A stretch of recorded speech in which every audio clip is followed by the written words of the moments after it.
Next level is that you add in a DLL and use that. And third level is that you create a control add-in that either is the old version that was purely .NET or the new version, which is a .NET container that has JavaScript and HTML inside it, which is a pain, but that goes away. Thank you for that. Our company has a strict rule saying the only thing we allow of those three levels is the first one, so we just add .NET variables of types that are already present on a standard server installation. In this case, oh, I had one here, yeah. So in this case, there are basically two classes that we use. This was the code. So we use the web client, and we use the memory stream. The memory stream is an awesome construct because it's a stream where you can both read and write. So it's like, instead of all the crazy constructs people use with temp blobs and stuff like that, just use memory stream and keep that memory, read in and out. I will submit a code unit for that on the CAL Open Library GitHub very soon. Nonetheless, today I cannot use memory stream, and I cannot use web client. So I need to replace those 5 lines of codes, and where I use the memory stream elsewhere.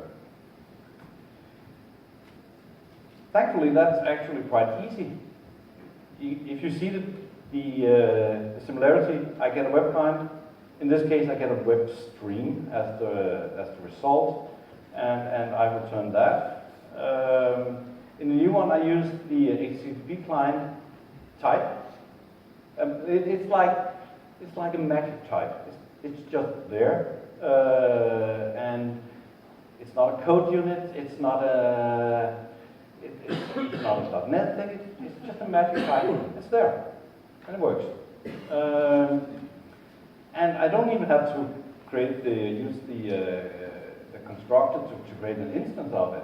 It's just there.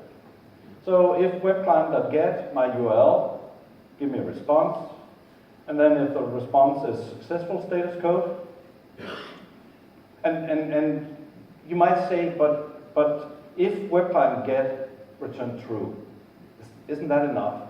Well, that's technically correct, but that could mean that the server is returning not found. That's still a valid return, it's just not a successful return. That could return HTTP 201, or redirect, or all sort of crazy numbers. So we want a 200 is success. If we get the success status code, we will read the content. And you can read the content in different ways. In this case, I'm using just using a string. So I'm just replacing my old memory stream with a string. I know that my reply from Königsberg will never be above those 1 billion characters a string variable is capable of handling, perhaps. But it can easily handle those 30, 60 kilobytes I get here. So instead of all the crazy stuff with memory stream, I'll just use a string. So I got my .NET off the way, and then I need to create extension objects. And remember the missing menu suite that I ignored earlier. So at this point, I need to recreate that somehow. And thankfully, you can actually use the PACE extension on a role center. And we unlocked the secret last night that embedding is the anchor for the home items. This might change, might not. Anyway, right now, home items are called embedding. So I've added 3 actions here to run 3 pages.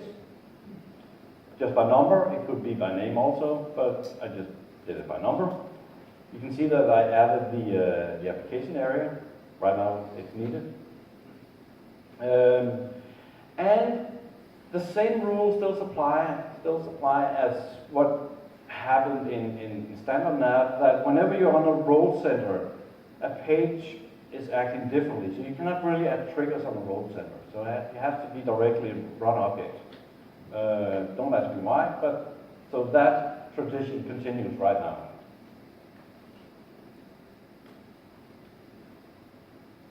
So we're green across the board.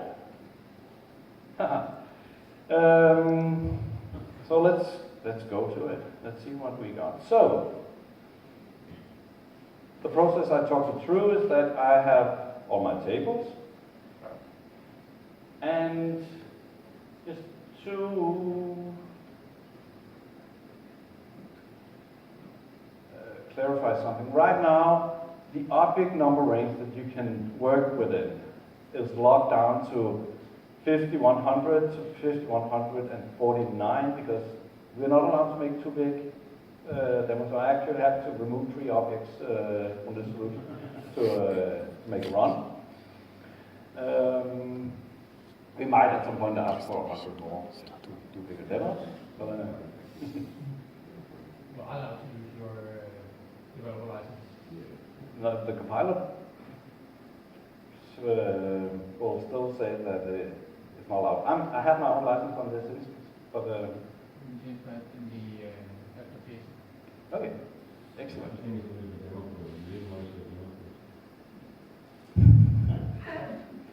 Touché. Okay. Anyway, now I've completely lost my thought. So I have all my tables, and you can see that the text file is still my original number. So that's just the name of the object is actually still my original number, but that's just to confuse you guys a bit. So there's a bunch of tables, there's a bunch of reports, and the reports have RDLCs connected to them. TXT to R data? Yeah. That came in the August version, something like that. Yeah, I think so. I got all my pages.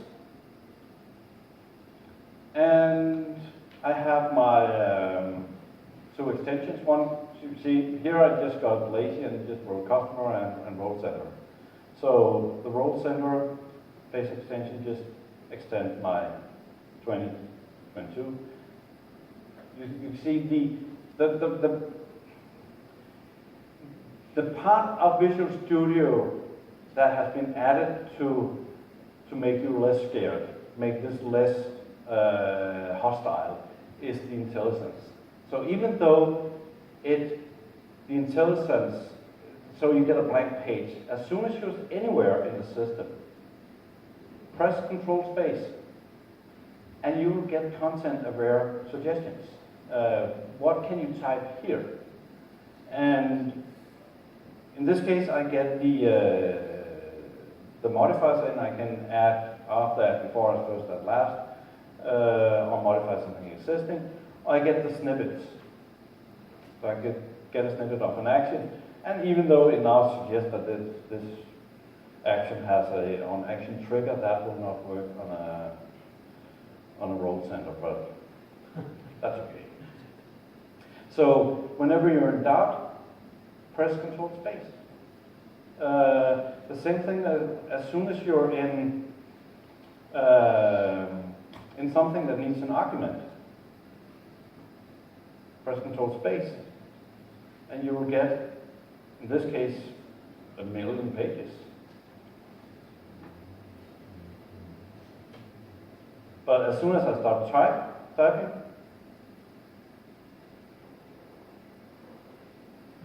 I get something, and I can't remember which one this was, so I'll just go back to that one. And it's this experience because at some point, and I didn't say that, at some point in time, the comments that is obviously to go got purchased by Experian, so they're now Experian. And hang on, press compile. So I will press F5. And it tells me that PageNo is obsolete. So apparently we used PageNo in RPC, but nobody ever complained. And it's obsolete. Anything but one in the free tier. So the unit test works as long as the report is only 1 page long. Two things happened now. Actually, let me just go back to this for a second. So the solution compiled, but that was actually, let's call it a pre-compile. Because what's happening on this computer is that the system is compiling all the time. So whenever I type something, kill that one. Whenever I type something,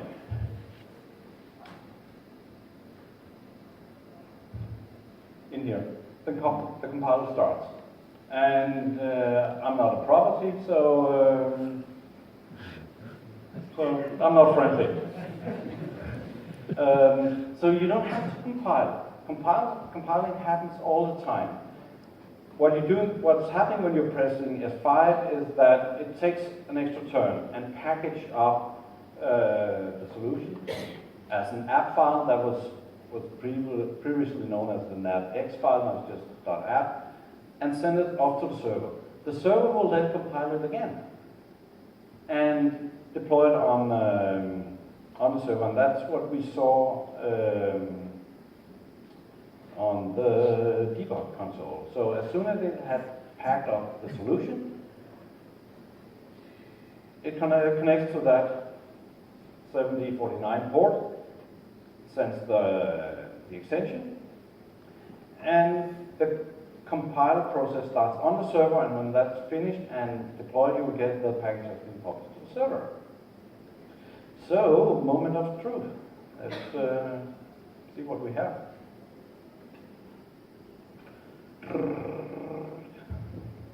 This is where I need the trombone. Ta-da! I have experience search, experience setup, and experience users in the embedding section, aka home items. And let's click on that. We get a search. We ask for a new search, company search, and let's make it interesting. Microsoft. Apparently that icon has disappeared. And your search result in multiple companies, so no RKI, which is like if they're a bad thing. Yeah, so that we haven't checked that. And we got a bunch of companies. Number 3? Mine looked a little bit like Copenhagen. Yeah. That And let's see if we can see who's there.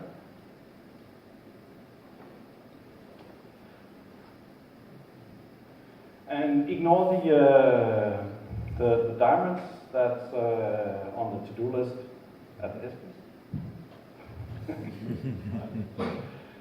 The HTTP client does not support encoding right now. It thinks everything is UTF-8. But anyway, Charlotte, Mark Christensen, I don't know any of these names. So it's live. The add-on works. Yeah.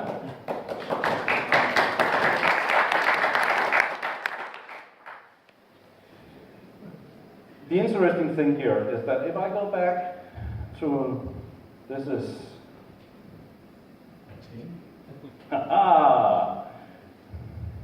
bring back old memory, and I find let me take something. User setup. The first table, I got a table. Oh, that's not good on that one. Let's do this one. This one is the one with a lot of code. And this was written in Danish because that's how we did it.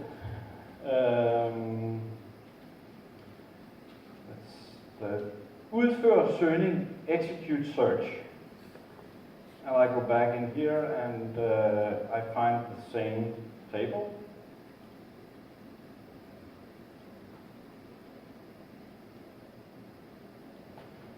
And it might actually have a changed name, but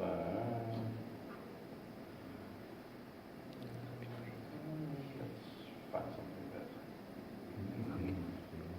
Okay, hang on. Okay, just because I'm a laughing stock in some case, we have the big case function, which is the so big case is the XML parser. Yeah. Microsoft is laughing at me, but it works, and it has been working for 17 years. So there's some variables, and if I go in here and look at locals, I have variables. Same thing. There's some code to handle C data, so there's code to handle C data. It's the same code. It's the same thing. So we have code that ran in 2001, now running in the modern dev. And I've got a couple of more minutes, so blank slide. Just want to touch a couple of pointers here. Source control. So I'm the odd one in the MVP core because I don't really have any religious opinion on source control. Use whatever you want. Use it however it makes sense for you.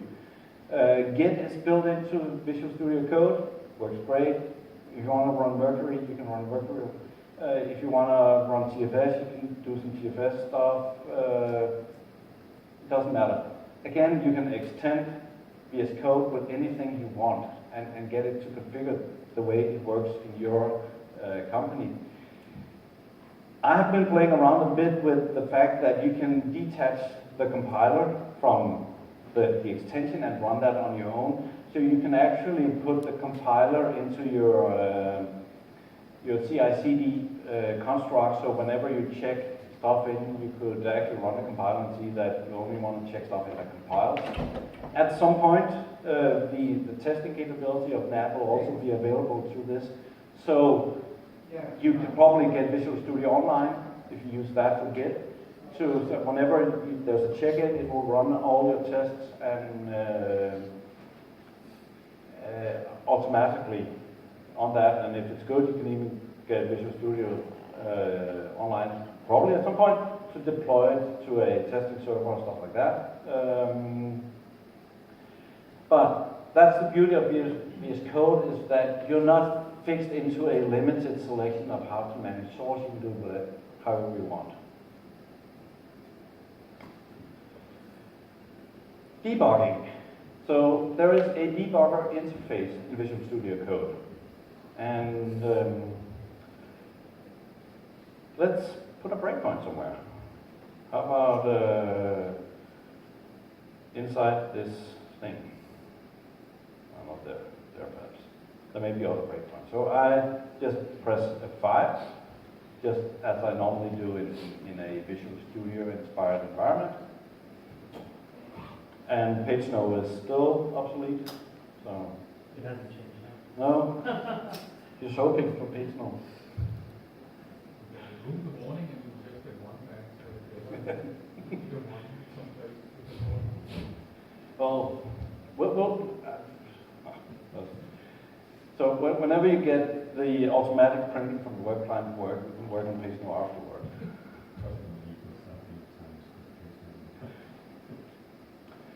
So let me do another search.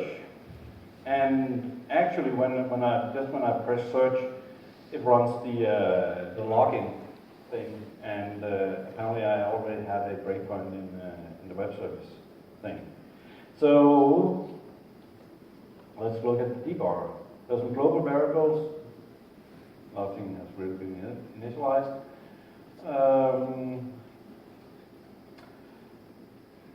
I have some local variables, the URL, which I also can tooltip here for the value. Very nice. Return string is empty. HTTP client is, at this point, it just returns HTTP client. I cannot see anything in that thing. So let me step into it. There's nothing behind it. That's the magic type again. There's no code unit. There's nothing, just magic. So I get response. Present in this, since you guys are here, let's, okay, I need to close globals again. Those values are currently not viewable from the debugger. I have no idea what my response contains. So that will probably change at some point. But I'll continue. Again, this is magic. And I get a token back from Experience, from the debugger. So now I'm good to go. And I replace the... No, Freddy, you're in for the long haul here. Very good presentation. Thank you. So we hit, let's disable this one. That's all right, we'll be here all night. Let's search for something else. Anybody knows the Danish company name? That's not. No.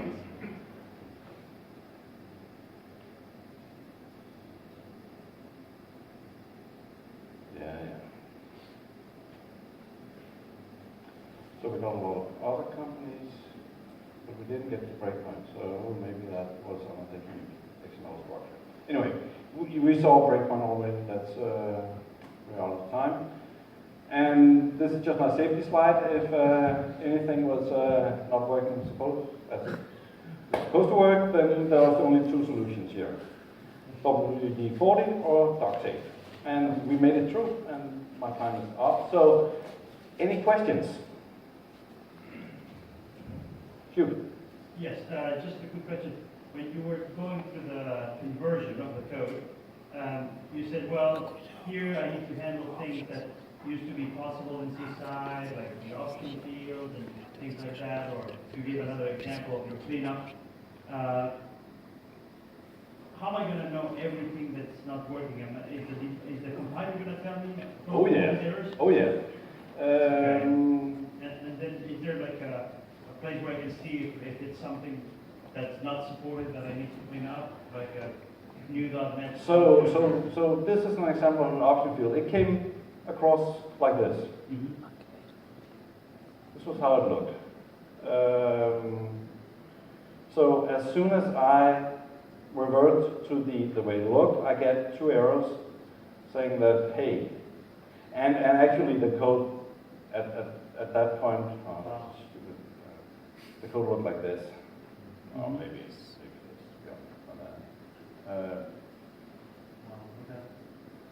don't ask me why, but so I needed to go back and Set your options. and set the options.